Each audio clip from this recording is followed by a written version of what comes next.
জাতিসংঘের মানবাধিকার high commissioner জনাব ভলকার তুর্ক গতকাল ছোটোখাটো একটা বোমাই ফাটিয়েছেন বলা যায়।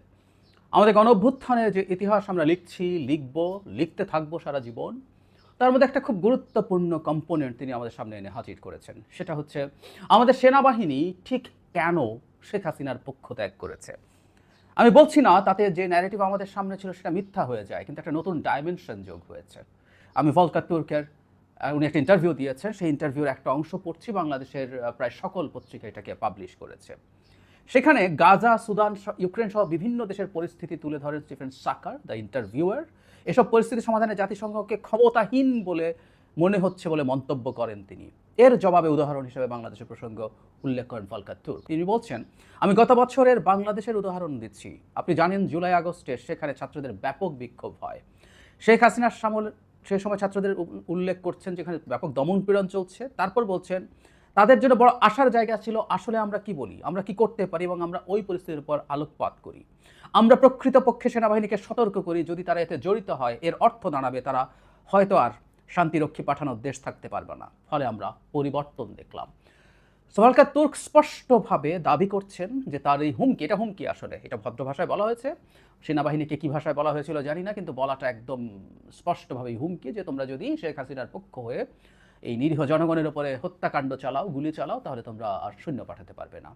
একটা কথা আমাদের একটু মনে রাখা দরকার যে এই ধরনের পদক্ষেপ যদি জাতিসংঘ নেয়, এটা সেনাবাহিনীতে এটাই যথেষ্টের বেশি কারণ সেনাবাহিনীকে নিষ্ক্রিয় করার জন্য। কারণ শুধু অফিসারদের কথা বলছি না, ওখানে সেনা সদস্য যারা আছেন, সোলজার যারা আছেন, তাদেরও খুবই বৈধ একটা চমৎকার উপার্জনের পথ। আমি রাষ্ট্রের কথা বাদ দিই, দেশের জন্য তারা বৈদেশিক মুদ্রা অর্জন করেন। এটা শুধুমাত্র যে তারা নিজেরা যাচ্ছেন তার কম্পেনসেশন তা না। আমরা প্রচুর সামরিক যান বা অন্যান্য যানবাহন যা যা নিয়ে যাই সেগুলো ভাড়াও পাই আমরা প্রচুর। আমাদের এই যে এপিসিগুলো পৃথিবীর সবচেয়ে বেশি, মানে আমাদের সেনাবাহিনী এত বড় না, কিন্তু পৃথিবীর সবচেয়ে বেশি এপিসি থাকা দেশগুলোর মধ্যে একটা আমরা। এবং আমরা শেখ হাসিনার সময় ইউএন লেখা এপিসি মাঠে থাকা নিয়ে তো অনেক কথা হয়েছে, নিশ্চয়ই আমাদের মনে আছে। ওগুলো আসলে মিশনে থেকে ফিরে এসছে হয়তো, তো ওগুলো রং চেঞ্জ করা হয়নি তখনও।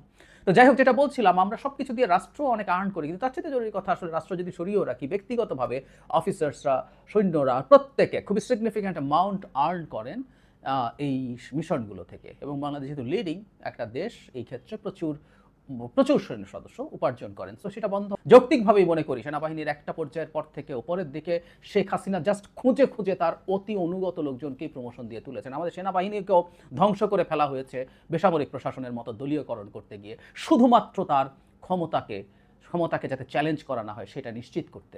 তো ফলে আমি উপরের দিকটাকে বাদ দিয়েই এভাবে বলি, কারণ ওই অভ্যুত্থানের সময় আমাদের মনে আছে নিশ্চয়ই, আমাদের সেনাপ্রধান বিভিন্ন পর্যায়ের সেনা সদস্যদেরকে নিয়ে একটা বড় সভা করেছিলেন, এবং সেখানে রাইটলি ওখানে প্রেজেন্ট থাকা অনেকে, যাদের সাথে আমাদেরও প্রচুর অনেক মানুষের যোগাযোগ আছে, তারা রাইটলি জানিয়েছেন সেখানে সেনাবাহিনী অ্যাজ এ হোল শেখ হাসিনার পক্ষে আসলে আর ওভাবে দাঁড়িয়ে জনগণকে হত্যার জায়গায় যেতে চায়নি।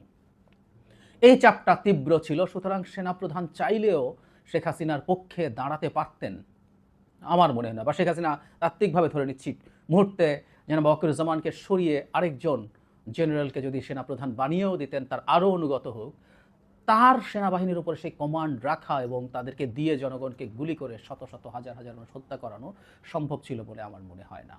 সেনাবাহিনী এই ক্রান্তি লগ্নে শেষ পর্যন্ত তারা শেখ হাসিনার পক্ষে না দাঁড়িয়ে সরে এসেছেন, এবং আমি বিশ্বাস করি জাতিসংঘের এই পদক্ষেপ ঘোষণা না হলেও এই ঘটনাটা ঘটতো। এটা ঠেকানোর আসলে কোনো সুযোগ ছিল না, কারণ আবারও বলছি, মধ্য থেকে নিম্ন পর্যায় পর্যন্ত সেনাবাহিনীর সদস্যরা এই সিদ্ধান্তের বিপক্ষে দাঁড়িয়েছিলেন খুব কঠোরভাবে। তবে একই সাথে এটা সত্য, জাতিসংঘের এই ধরনের হুমকি, এই ধরনের কড়া হুঁশিয়ারি অনেক দ্রুত কাজটা করেছে, অনেক সহজে কাজটা করেছে, এতে কোনো সন্দেহ নেই। কারণ জাতিসংঘ মানবাধিকার হাই কমিশনারের মতো মানুষ যখন এই হুমকি সেনাবাহিনীকে দেন, সেটাকে তারা কগনিজেন্সে নিতে বাধ্য হয়েছিল, এবং সেটাও কাজ করেছে। এবং এটা একটা নতুন আলোচনা আমরা সামনে আস্তে আস্তে পাবো, সেটা হচ্ছে আমাদের এই মুভমেন্ট একেবারেই কোনো রকম কোনো বিদেশি সাহায্য ছাড়া হয়েছে কিনা, সেই আলাপটা নতুন করে আসবে। কারণ যত দিন যাচ্ছে আমরা দেখছি আমাদের মাঠের অভ্যুত্থানে যারা ছিলেন তাদের নিরাপত্তা সহ বিভিন্ন দায়িত্বে আন্তর্জাতিক সংস্থা বা আশ্রয় দেওয়ার ক্ষেত্রে দূতাবাস বা তাদের এক ধরনের ইনভলভমেন্টের কথা আস্তে আস্তে সামনে আসছে। জাতিসংঘের মতো গ্লোবাল প্রতিষ্ঠান এখানে দায়িত্ব পালন করেছে, খুবই সিগনিফিক্যান্ট রোল প্লে করেছে। এরকম হয়তো আরও কিছু আসবে, আরও কিছু যোগ হবে। এটা আমাদের সঠিক ইতিহাস লিখে রাখার জন্যই এটা কাজে লাগবে। কিন্তু এই মুভমেন্ট বিদেশিরা টাকা ঢেলে, বিদেশিরা টাকা দিয়ে একটা অভ্যুত্থান সংগঠিত করেছে বলে যে ন্যারেটিভ দীর্ঘদিন থেকে মূলত আওয়ামী লীগ তো করছে, তাদের কথা সরিয়ে রাখি, ভারতও দেওয়ার চেষ্টা করছে, এটা একেবারে ফালতু।